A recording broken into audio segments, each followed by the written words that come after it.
welcome back to our YouTube channel and to the East Coast Keto Test Kitchen. I'm Bobbi. I'm Geoff.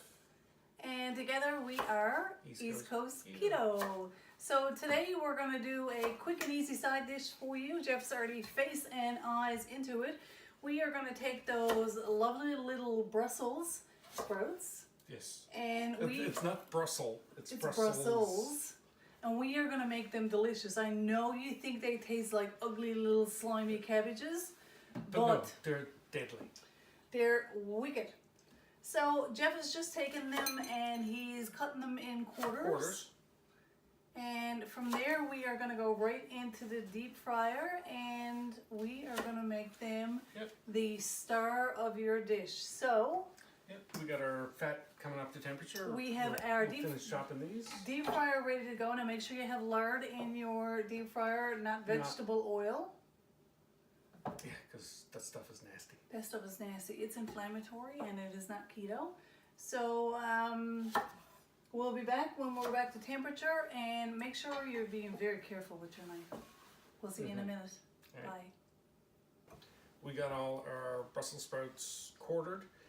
Depends on the size of them. If they're little tiny ones, just cut them in half. Now, one of the things that I like to say is if you have any little loose leaves, a lot of people tend to throw those away. Don't. Oh. They are going to be crunchy, lovely, crispy, little my favorite. Yeah. All right, so we're going to go in a little closer, and Geoff is going to add those to the pot, and we will take it in so you can see what we're doing. Yeah, we got our fryer up to 360. Good to go. All right. All right, so we got our fryer up to 360, 370 degrees. We got our Brussels sprouts into the basket, hippity hop. Green light is on, and we are ready to into the go. birdie boiler. And yeah, the little bottom, don't worry about it. It's veg. You can eat that. Don't worry about it. It's all food. It's all food. Yeah, just eat real food.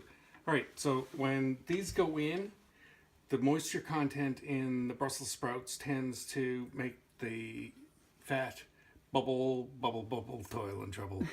So you're stealing my lines. So when you pop them in, cover it up right quick. Real fast. So we're gonna let them stay in for around. It's probably 5-6 minutes. Once you will see in a minute or so, the steam is going to dissipate as the water content goes away, and at that point we'll be able to open up and be able to go in and have a look and check and see what's going on in there. But for now, we will we'll be back in a second. Yeah.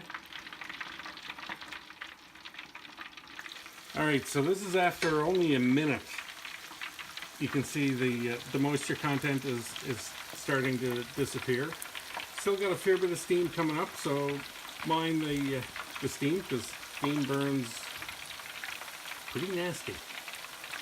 So let's give them a little poke around, and yeah, they're well underway.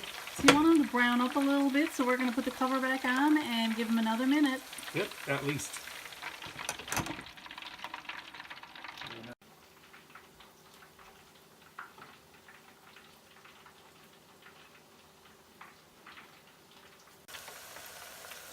Looks like we're almost there, Geoff. We are. If you look at one of the pieces, let's just pull it out. You can see how the layers of the sprout have kind of separated. Yep. And there's good fat down in the middle of that. There is. There is indeed. Are we getting there? We're getting there.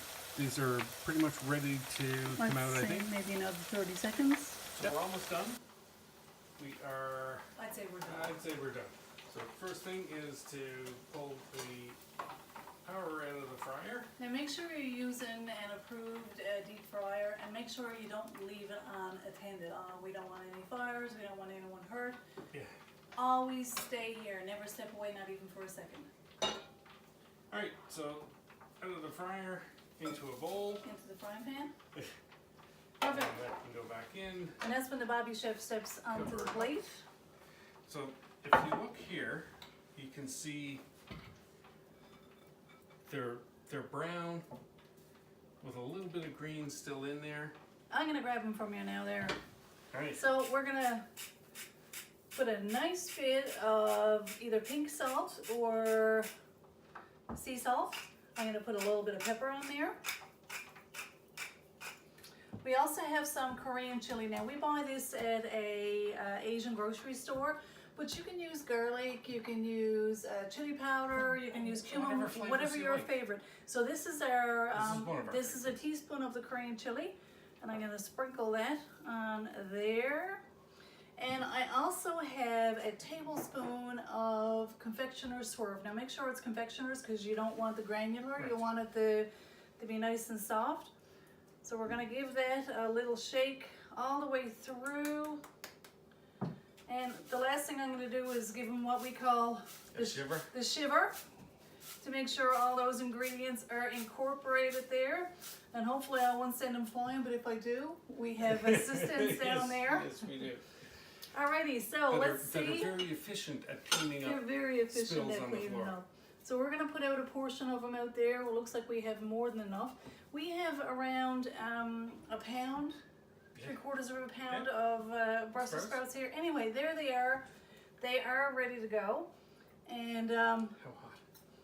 as I said to you, those little crunchy bits are my favorite because that's what I'm going for. Melt in your mouth goodness. So instead of having the slimy little cabbages, what you have is crispy, crunchy, with a little bit of savory, with a little bit of sweet. They're friggin' And you have the fat as well. Like if you look at the ultimate recipe, it has heat, it has fat, it has savory, salt, and sweet. There it is right there, ladies and gentlemen. You can hear it. Yep. Oh, So we're gonna go and continue to enjoy these. Thai food. Honest to God, Thank us later. you will love them. Woo, don't want to talk. I burned my mouth again. Talk soon. Bye. See you next time.